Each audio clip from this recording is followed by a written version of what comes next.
quieter than usual tonight. It wasn't the cat that you watched from the window with a warm drink. It was the kind that soaked through your clothes, crept in your bones, and made the city feel like it was hiding something. And in this city, everything hides something. Detective Ryan. The sergeant called, tossing a file onto your cluttered desk. You have just been handed the Gion case. It's yours now.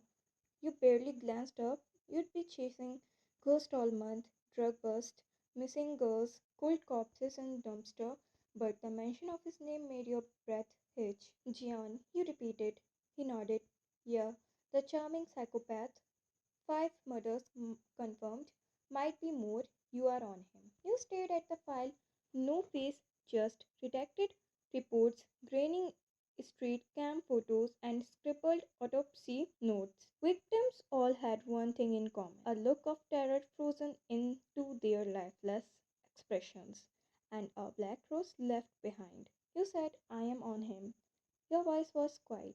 Sergeant Kim raised an eyebrow. Yeah, unless you are scared. You smirked, but your hand trembled slightly as you opened the file. I'm not scared. You lied because deep down you already knew he was watching. You weren't wrong. He watched you from across the street that night, hidden behind the wheel of a cracked apartment window, sipping stale whiskey like it was wine. His eyes never left you, not even for a second. You walk like a storm detective, he whispered to himself, but I wonder what would it take to make you break. He ran his finger across your photograph. You hadn't met him yet, but he already knew everything about you. Stop looking over your shoulder. Officer Lee teased the next morning as you checked the rear view mirror for the fifth time. I am not. You mumbled. He laughed. You have been paranoid since you took the Gion case. Relax. We have got tech. We have got intel. We will catch the guy. You didn't answer. You just stared ahead, heart pounding, because the truth was, it wasn't paranoia, it was instinct, and it was screaming. That night, you found the first clue, but not where you expected it, your apartment. The door was locked when you got home. No signs of forced entry, but there it was, a single black rose on your bed, fresh, dewy, and a note written in clean, elegant handwriting. You are even more beautiful up close.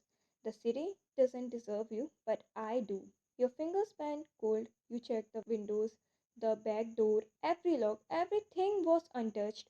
He'd been here, inside your home, inside your space. You grabbed your gun and scanned the rooms again, heard thudding, silence, but you knew he was close. So damn close. You reported it. Of course you did, but without prints, footage, or forced entry, there was nothing. Maybe it's a fan. Your colleague offered. You looked her dead in the eye. Fans don't sneak into the house and leave black roses. She went quiet. The next morning there was another note taped to your car window. They think you are safe, but I know the truth. You sleep with your gun on the nightstand. You flinch when someone touches your shoulder. You hate the silence, so you keep the TV on at night. I know you better than anyone. You dropped the note, hand shaking. He knew your habits, your fears, your secrets. This wasn't just a case anymore. It was a hunt, and you were the prey. Days passed, you buried yourself in the investigation. You traced old footage, visited crime scenes, interviewed survivors, the few who lived. He was kind, one girl whispered, until he wasn't. What do you mean? He smiled while he heard me, like he was loving me. You left that room with the nausea in your throat. Later that night, you found a voice recording emailed to you from an untraceable address. You played it with shaking hands. It was your voice, you talking in your sleep, mumbling something about your past, your regrets. You dropped your phone. How? How was he doing this? You installed security cams, changed locks, switched apartments, got backup patrols on your building, and yet the roses still came.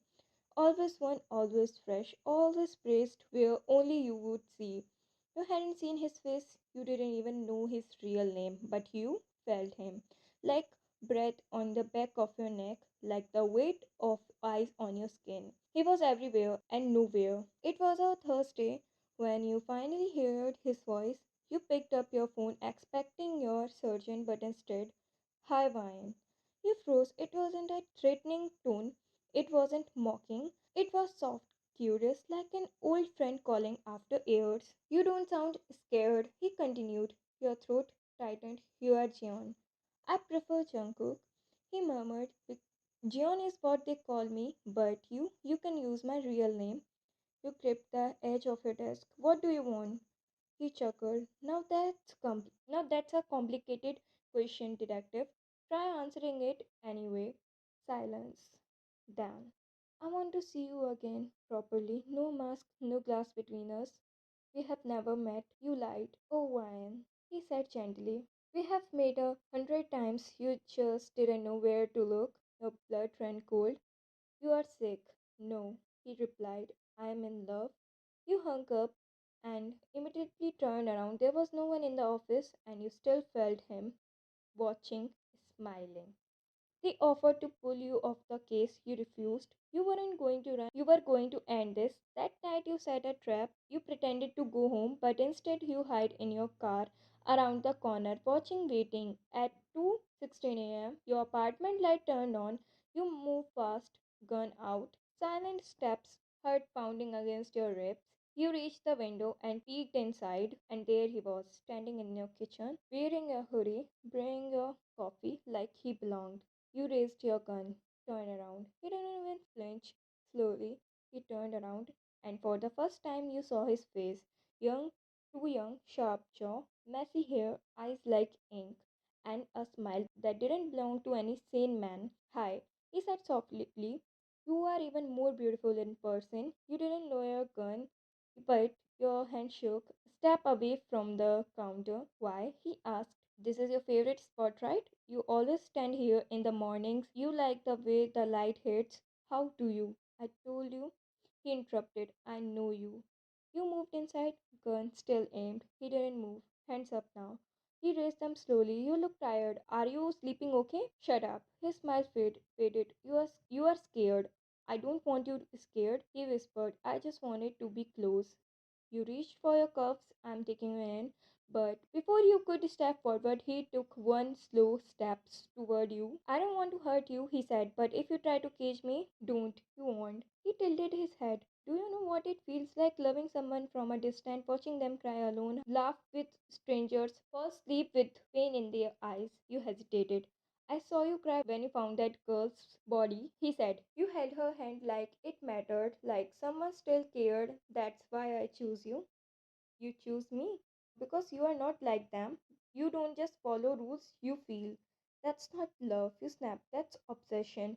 His eyes darkened. Isn't love always a little obsessive? You clicked the cuffs, turn around. He didn't. Instead, he said one word run. You blinked. What? You stepped closer. You have 3 seconds to run because if you don't, I'm not sure I can stop myself. You're bluffing. He smiled sadly. Then don't run. And everything happened too fast that the light exploded, glass shattered, smoke filled the room. You fired blindly once, twice, but he was gone. Just like that, gone. You were hospitalized for a week. Concussion, smoke inhalation, panic attack. He didn't kill you, he just disappeared again. Left behind a single note on your hospital. I warned you, but you look so beautiful holding that gun. I couldn't resist. I will come back when you are ready to feel what I feel. Weeks passed, you switched divisions, refused interviews, blocked the case from your mind, but some nights you do wake up swearing, thinking of the kitchen, of that look in his eyes, of the way he said your name, but you do wonder if he really was gone until one day you found another black rose on your desk. No note this time, just the rose. And suddenly you weren't sure if you wanted him caught or if some twisted part of you was waiting for him to return.